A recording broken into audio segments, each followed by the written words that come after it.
Today we're going to be talking about covalent bonding. To completely understand this lesson, I would highly recommend that you have a great foundation in both valence electrons and Lewis dot diagrams. I have videos that incorporate those in the past week's lesson under valence electrons.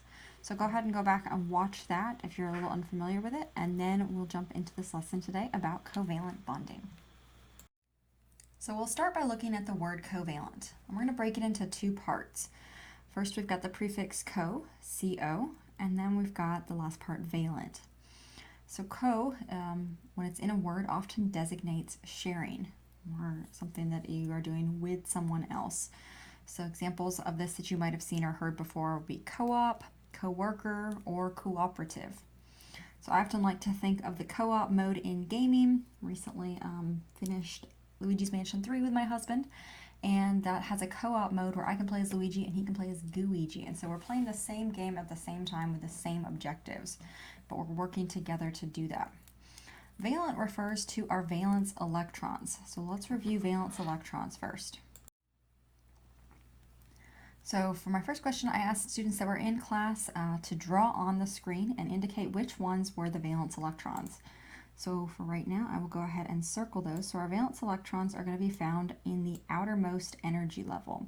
They're the ones that are going to be used for bonding. So this is antimony, and antimony has 51 electrons, and its valence electrons are going to be these 5 that are located in its outermost energy level, which looks like it's the 5th energy level. So again, our valence electrons are the electrons that are found in the outermost energy level. They're going to be the ones that are used in bonding. We saw last week when we discussed ionic bonds that those electrons can either be given or received by atoms to create ions, in which those ions, positive and negatively charged, would then form an ionic bond. This week we'll be looking at them again, but this time with covalent bonds, we're going to see how they can be shared between atoms. So let's return to our definition of covalent. So we know that co designates sharing, and now we know that valence refers to those specific valence electrons that are found in the outermost energy level. So if we put those two together, we can think of it that we are sharing those valence electrons. So how do electrons get shared to form a covalent bond? In this example on the left-hand side, we've got 2 hydrogen atoms that are coming closer to each other. Each of them has 1 electron. As they come nearer to each other, their valence orbitals are going to overlap, and therefore those electrons can be shared between both hydrogen atoms. I find that this is similar to what a Venn diagram looks like. If you're familiar with a Venn diagram, you've got one circled for one information, another circle that's showing you another information, and then the section in the middle that is shared, and I'm kind of coloring right here, is where you put in things that are common between both things that you're trying to compare. So therefore, a covalent bond looks pretty similar to that, where you've got your electrons in the center in that overlapping section. I'll color that on that hydrogen picture as well. So that's our overlap, where those electrons are shared between both hydrogen atoms. So then I asked the class, how do we know what type of bond forms? So if you were in class, you were able to write in your response. If you're watching this video now, I want you to think for a moment back to last class, in which we talked about this at the very beginning of class. We determined how we can calculate if it's going to be an ionic or a covalent bond.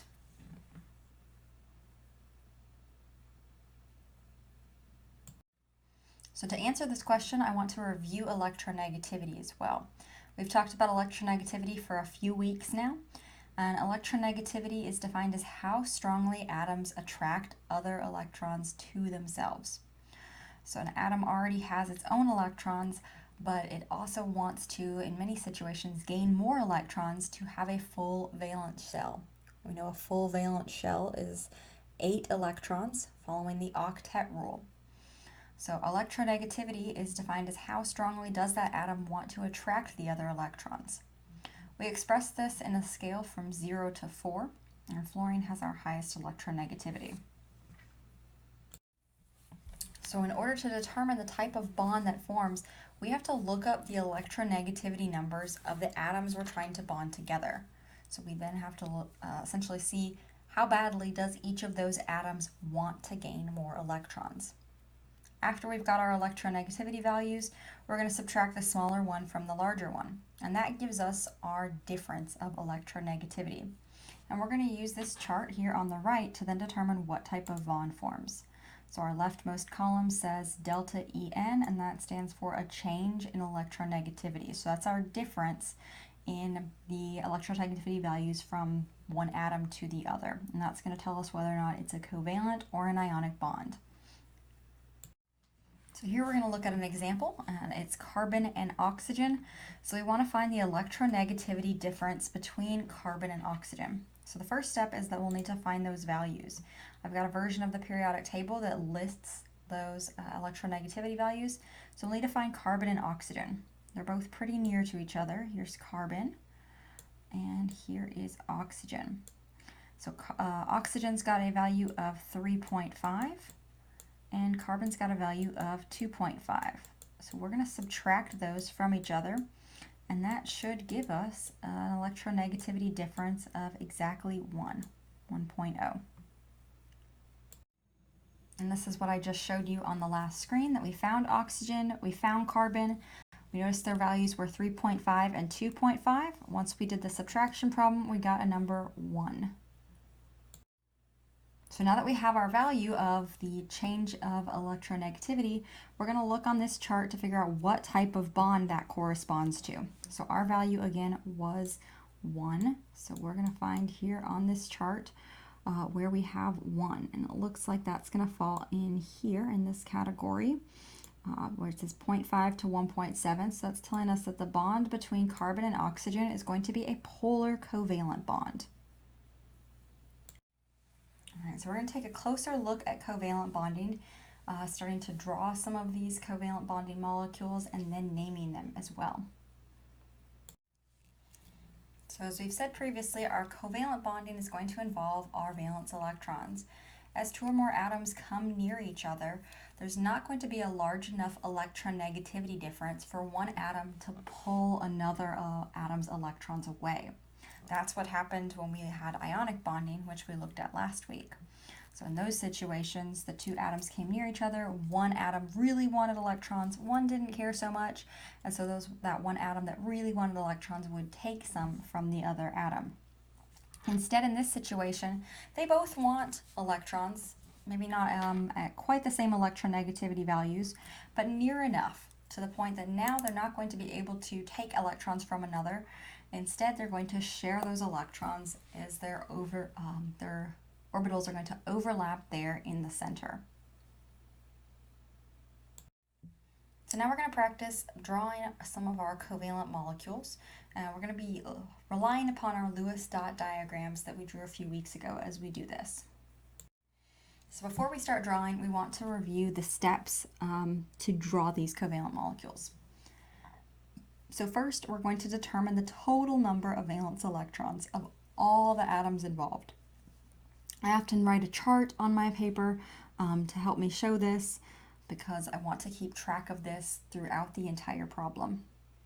Then I'm going to put the atom that is the least electronegative in the center of our molecule.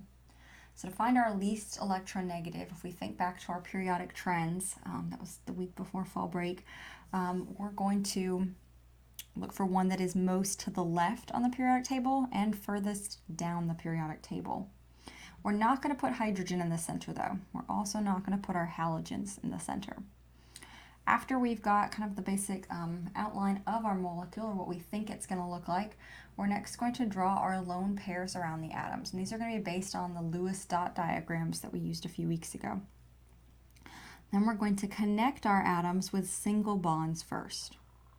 We're going to then tally up all the electrons that are being shared with each atom to see that they satisfy the octet rule. Remember, they're trying to get to 8 electrons each. If they don't satisfy the octet rule, we're going to start moving some electrons around or changing bonds to double or triple bonds to make sure that each atom follows that octet rule. When we believe we've got it, we're going to double check the octets and also double check that our total number of valence electrons matches what we initially started with. One hint as we're doing these is that the number of covalent bonds an atom can form is usually equal to the number of electrons it needs to fill its valence shell.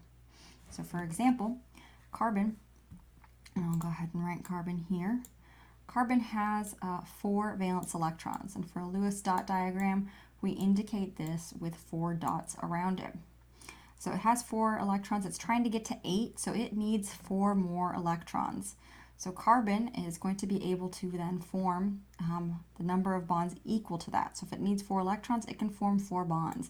And usually that happens by carbon bonding with 4 other things directly around it like that. So here we've got fluorine bonding with fluorine. So in this situation, fluorine has 7 valence electrons.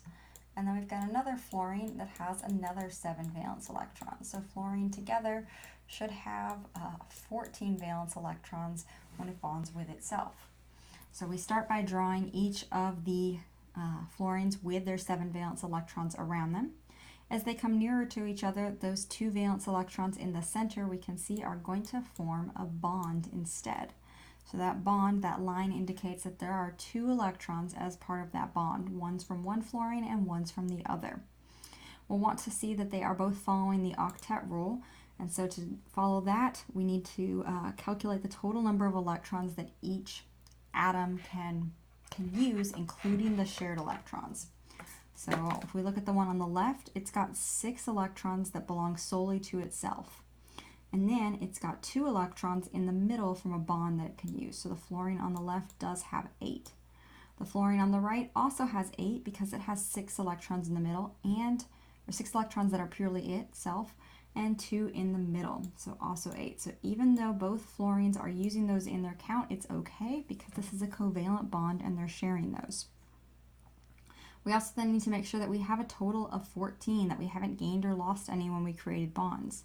So if we add up all of our electrons, 2, 4, 6, 8, 10, 12, and 14 with the one in the middle, that does match what we started with. So this is indeed how you would draw fluorine bonded with fluorine. There are a few rules for which atom would go in the central atom, because most molecules are going to have an atom in the center, with other atoms coming off of it like the spokes of a wheel. So if carbon is there in the formula, we're generally going to put carbon in the center. We saw kind of why on a few slides earlier, with that carbon has 4 valence electrons, which means it can form 4 bonds. So that's very helpful. If we put carbon in the center, that means it can bond to 4 other things. If carbon's not in the equation, we're going to look to put the least electronegative. Again, that's going to be the farthest toward the bottom left of the periodic table. So either look left, look down. We're trying to find the least electronegative. Other 2 rules as far as what we don't want to put in the center is that we don't want to put hydrogen in the center, and we don't want to put our halogens in the center. So our halogens include fluorine, chlorine, bromine, or iodine. And the reason why we don't want to put the halogens or hydrogen in the center is that each of those can only form 1 bond, because they only need 1 electron to have a full valence shell. Our halogens all have 7, and hydrogen has 1 but can only hold 2. So halogens and hydrogen can only form 1 bond, so they wouldn't be super useful to us in the center of a molecule. All right, so we're going to look at an example, and it's going to be water, which is H2O. So the first thing we want to do is list all the valence electrons in our water molecule. So oxygen has 6 valence electrons. Hydrogen's going to have 1 valence electron, and the other hydrogen will also have 1 valence electron. So that's a total then of 8 valence electrons for our water molecule.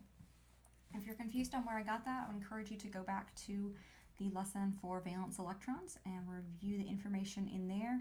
We're getting this generally though from the periodic table because of the electron configurations.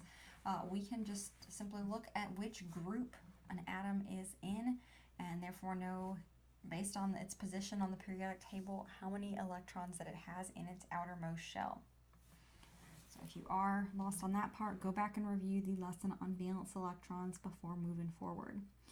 But right now we're going to assume that you are familiar with where we get those numbers as far as the valence electrons. So now we're going to start building our molecule. So we've got hydrogen, 2 hydrogen atoms bonding with 1 oxygen. So hydrogen's never going to go in the center, so we're going to put hydrogen on either side of our oxygen atom. So we've got 2 hydrogen and 1 oxygen based on the formula. So then I like to draw my valence electrons next. So I'm going to draw, oxygen has 6 valence electrons. And for a Lewis dot diagram, we draw it pretty much like this, with 2 electrons on one side, 2 on the other, and then 2 sides would each have 1. Hydrogen is going to have 1 valence electron, so we'll just draw its 1. So as we're now making its molecule, what we're going to do is we're going to take the electrons that don't have a pair, and we're going to bond them with other unpaired electrons. So we do have 2 sets of paired electrons on oxygen, one here that I've drawn on the bottom and one on the top. So those already have a partner electron. We call those a lone pair, because it's alone on one atom. It's not going to be a shared pair. So a shared pair, otherwise called a covalent bond, is going to form like here between this hydrogen atom and the oxygen. So we've got an electron from oxygen and an electron from hydrogen. So now they have made a shared pair, or a bond. And so that is kind of the basis for our covalent bond. So we've got a shared pair there between hydrogen and oxygen, and then we got another shared pair over here between the other hydrogen and the other electron on oxygen. So this looks a little chaotic now with me drawing all these circles on it, so I'm going to redraw it down here, that we would have oxygen bonding to hydrogen and oxygen bonding to another hydrogen. It's going to have 2 sets of lone pairs, and we'll see this more next week when we look into shapes, but those 2 sets of lone pairs are really going to be drawn like this. So now we want to make sure that this follows the octet rule. So we do have 2 electrons that each hydrogen can use, because it can access both of the ones that are in the bond, and hydrogen only wants to get to 2 for its octet, so it's got 2 for each. Oxygen has 4 electrons that belong solely to oxygen. Those are its lone pairs. But then oxygen can also access each of the 2 electrons in the bond. So there's 2 electrons in this bond, 2 electrons in the other, and then added to the 4 electrons that it has. So it's able to essentially use those 8 electrons to satisfy the octet rule. So this does satisfy the octet rule. Now we can make sure that we have not added or lost any electrons as we've done this. So we were supposed to have 8 is what we started with here. We should still have 8 now. So we'll count those. We have 2 in each bond, and then we have 4 as part of the lone pairs. So those are going to add up to 8, and that does mean that this molecule works out. So this is what our water molecule would look like. All right, we'll look at another example, and this is carbon dioxide, 1 carbon bonded with 2 oxygens. So the first thing that I do recommend doing is to list all of your valence electrons. So we have carbon with 2 oxygens. So carbon, we have 4 valence electrons, and each of our oxygens has 6. So that's going to be a total of 16 valence electrons for carbon dioxide. So our rules from what to put in the center, we saw that if carbon's there, we're pretty much going to put carbon in the center. So we're going to put carbon in the center now. We're going to put oxygen on either side of it. We're now going to add our valence electrons, and we have that carbon has 4, oxygen, each of those has 6.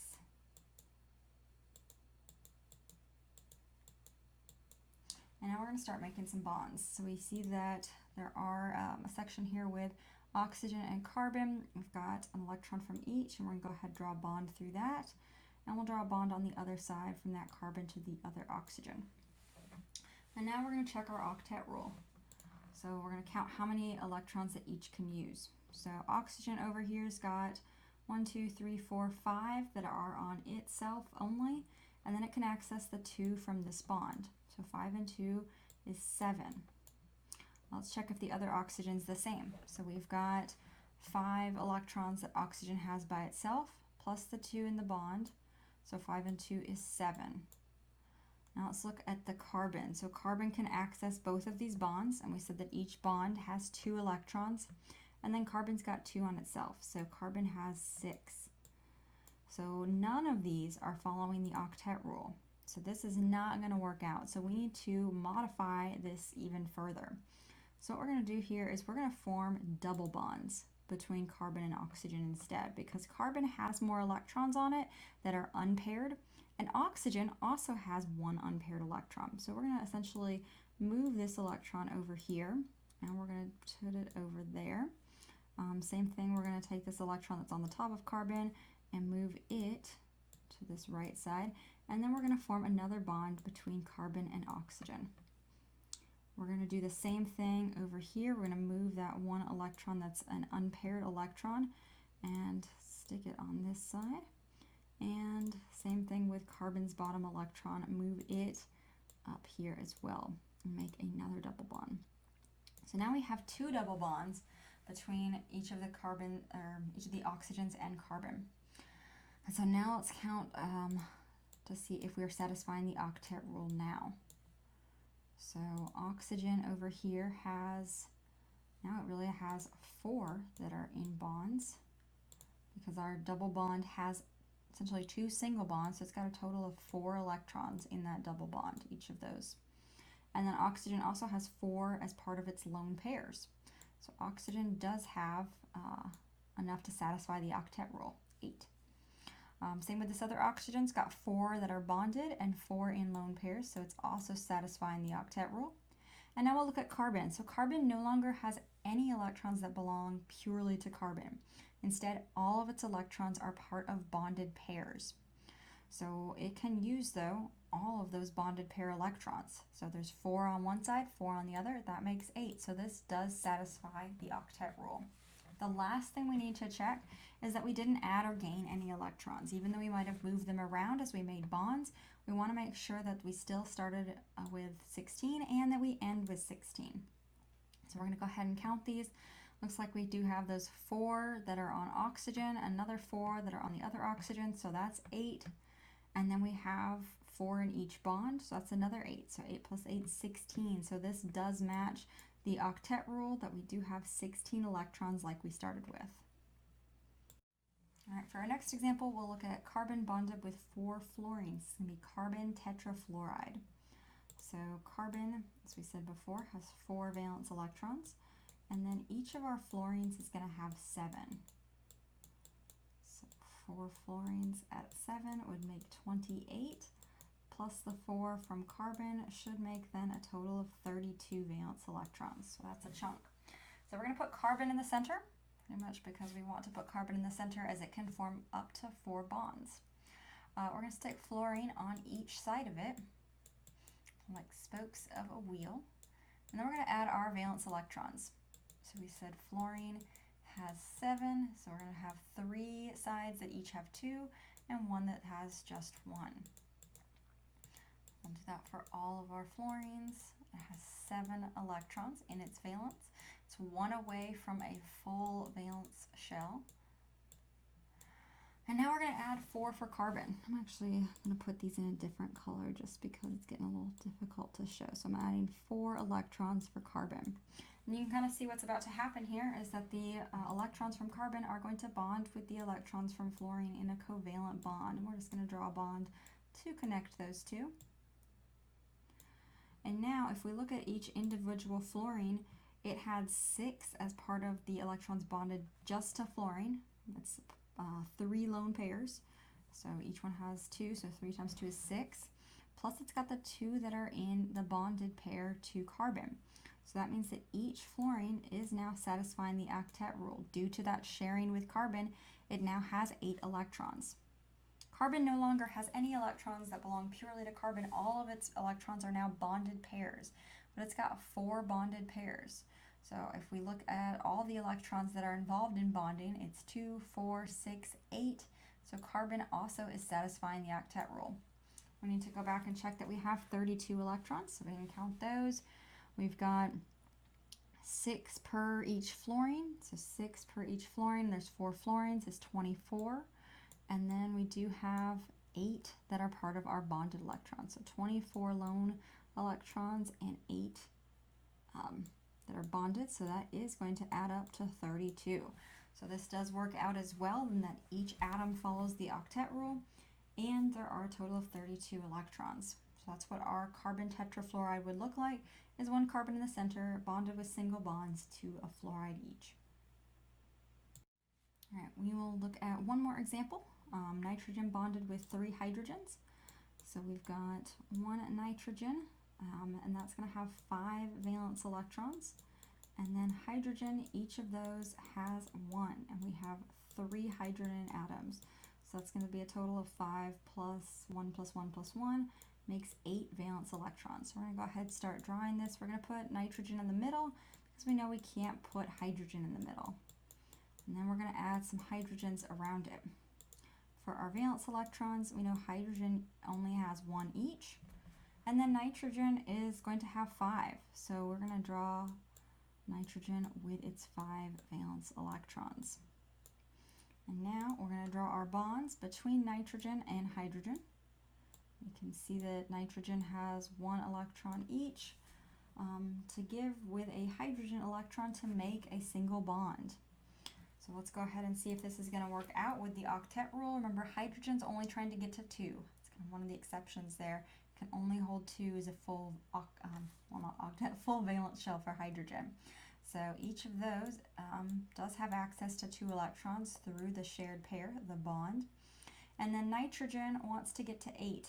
So nitrogen's got 2 that are on itself as a lone pair, and then it's got 6 more electrons that it can access through the 3 single bonds.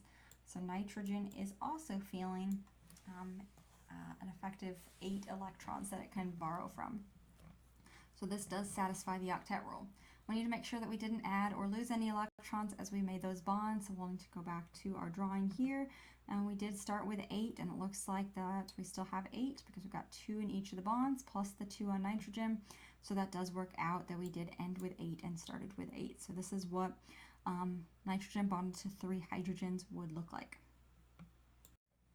All right, so in class I asked students to practice drawing ionic compounds with this, which is phosphorus trifluoride. So the first thing that we'd want to do again is to list the number of valence electrons. So phosphorus is going to have 5 valence electrons, and each of the fluorines will have 7. So that should make a total of 26 valence electrons. So we're going to put phosphorus in the center, and that's because we don't want to put fluoride in the center because it's a halogen. Remember, halogens can only make 1 bond, so we're going to stick fluorine on the outside. So we've got our fluorines on the outside, phosphorus in the center. Now we're going to draw our valence electrons. So fluorine has 7. So we've got 7 around fluorine, each of them. And then we've got phosphorus, which has 5. And we're going to put phosphoruses in a way here that they can then bond to each of the fluorines. And then we'll add the last 2 up there on the top. And notice that this looks very similar to how we would have drawn the Lewis dot diagrams for each of these, for fluorine and for phosphorus. So now what's going to happen is that we're going to have a bond that forms between our phosphorus and our fluorine electrons. So we've got 1 electron from each, and now we've got shared pairs. So this is a shared pair as opposed to a lone pair. And it's a shared pair because we've got 1 electron from fluorine, 1 electron from phosphorus, and they're sharing those so that each atom can feel the electron and use it toward its octet rule. So now we will make sure that we are following the octet rule. So fluorine now has 8 for each of its fluorine atoms within here because it started with 7, but now due to forming the bond, it can essentially borrow that electron from phosphorus to make 8. Phosphorus started with 5, and now we can see that many of those are involved in bonds. So it has 3 bonds that it's a part of. Each bond can share 2 electrons, so that makes 6. And then we've got 1 lone pair on phosphorus that gets added on. So phosphorus also is satisfying its octet rule with 8 electrons. We want to make sure that we satisfy the entire atom following the number of valence electrons that we started with, though. So we've got 26 as our beginning number, so that's how many we need at the end. So we can go ahead and count those, I'm just going to add up the lone pairs. Looks like we got 2, 4, 6, 8, 10, 12, 14, 16, 18, 20. And then we have the bonding pairs, R2, 4, 6, so 26. So that does work out. All right, so this is maybe a little easier to read, but this is how we did it. So this is, again, phosphorus trifluoride. And we first wanted to make sure we had the correct number of valence electrons. So phosphorus has 5 and fluorine, each of those have 7. So that makes a total of 26 valence electrons. We put phosphorus in the center. And the reason that we put it in the center is that it's the least electronegative. But also we know that we can never put fluorine in the center because it only needs 1 valence electron. It's trying to get to 8. And therefore, it can only form 1 bond. So we put phosphorus in the center. After drawing our Lewis dot diagrams, we connected those bonds. So we have 3 single bonds connecting those 3 fluoride atoms to phosphorus. So within covalent bonds, they can either be polar or nonpolar. And this tells us how those electrons are being shared within the bond. So a nonpolar covalent bond is when electrons are shared evenly. So this is going to happen in a situation where those electronegativity differences are pretty small. And so each atom essentially wants the electrons just as bad as the other atoms. So therefore, they're going to share them pretty evenly between the two. In a polar covalent bond, though, instead, one atom wants those electrons much more than the other one, and it's hogging those electrons. Note this is still different than an ionic bond. In an ionic bond, one atom wants those electrons really, really badly, and the other one doesn't really care so much. So they play tug of war, and the one that really, really wants them wins the electrons. In this situation, they both still want the electrons. They want to share them, but one of them is much more forceful about how much it wants it, and therefore it's going to keep them most of the time. So this is due to a slightly larger difference in electronegativity than we previously saw, but it's still a small difference enough for it to be a covalent bond. Another thing that I wanted to touch on here with covalent bonds is that many elements form covalent bonds because it's a more stable position for that element to be found in. For example, chlorine, iodine, bromine, and fluorine. Those are our halogens. They all have 7 valence electrons. So if they form a covalent bond with another one of the same atom, then those electrons that are not bonded can bond with the electrons from the other atom to make a covalent bond, and it's going to be a more stable version of that element. So there are 7 elements in the periodic table that do this pretty much anytime that they're found naturally. So these would be iodine, bromine, chlorine, fluorine, oxygen, nitrogen, and hydrogen. Many of them are going to form single bonds, but some will form double or triple bonds between themselves. So oxygen will form a double bond, and nitrogen is going to form a triple bond. There are many mnemonics that you can use to help remember these. One of these is I bring cookies for our new home, which would correspond again to iodine, bromine, chlorine, fluorine, oxygen, nitrogen, and hydrogen. And notice there that we're not going to find just a single oxygen atom naturally. It would generally be found then as O2 unless it is bonded in some other compound, and then it could separate out.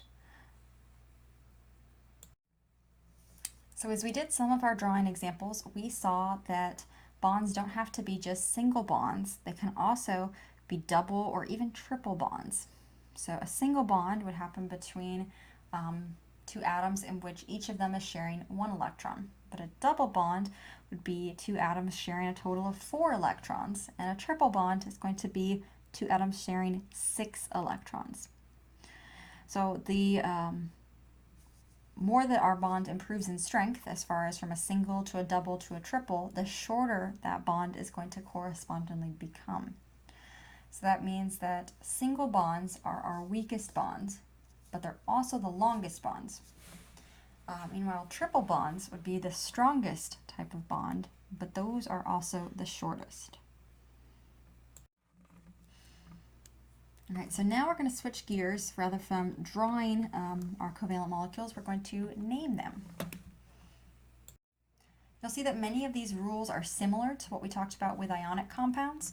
but just slight modifications here for covalent. So the first element when you are naming a covalent compound is going to be our more metal-like atom. More metal-like meaning it's the one that's more to the left on the periodic table. And this is the same as with ionic compounds, so you're generally going to be able to name them kind of just by looking at the periodic table and seeing which one's more on the left-hand side, kind of like you're reading a book. The difference, though, with covalent is that if it's more than one atom of that type within the formula, then what we're going to do is use our prefixes on the right-hand side to tell us how many of that atom there are. We're going to look at a few examples on the next page, so bear with me on that. But after we put that first element with its prefix, if necessary, then we're going to list the second element. And also with this one, we must use a prefix. So we have to use a prefix always with the second one, even if there's just one of it, in which case then we'd use the prefix mono. If there's two of them, we use the prefix di. 3, we'd use the prefix tri. 4, we'd use the prefix tetra. 5 is penta. 6, hexa. 7, hepta. 8, octa. 9, nona. And 10, deca. And then, just like ionic compounds, we're going to change the ending of the second element to "-ide". So it'll always end in "-ide". All right, so here we have NO2, and we would call this nitrogen dioxide. So for nitrogen, we don't have to list a prefix because it's the first element listed in this name. The second one, oxide, we have to indicate that there's two of those in the formula. So we use the prefix di, and then we change the ending. So rather than oxygen, we now call it oxide. So it's nitrogen dioxide. All right, this next one has 1 phosphorus and it's bonded with 5 chlorines. So we call this phosphorus pentachloride. And so the first one, there's just 1 phosphorus, so we don't need a prefix. But the next one's got 5 chlorines, so we have to indicate that there are 5 with the prefix penta. And then we're going to change the ending to "-ide. So that's phosphorus pentachloride. Ooh, now for this example, we do have 2 of the first elements. We've got 2 nitrogen, and that's bonded with 5 oxygen. So now we have to remember to use our prefix for the first element because there are more than 1. So we'll write dinitrogen pentaoxide.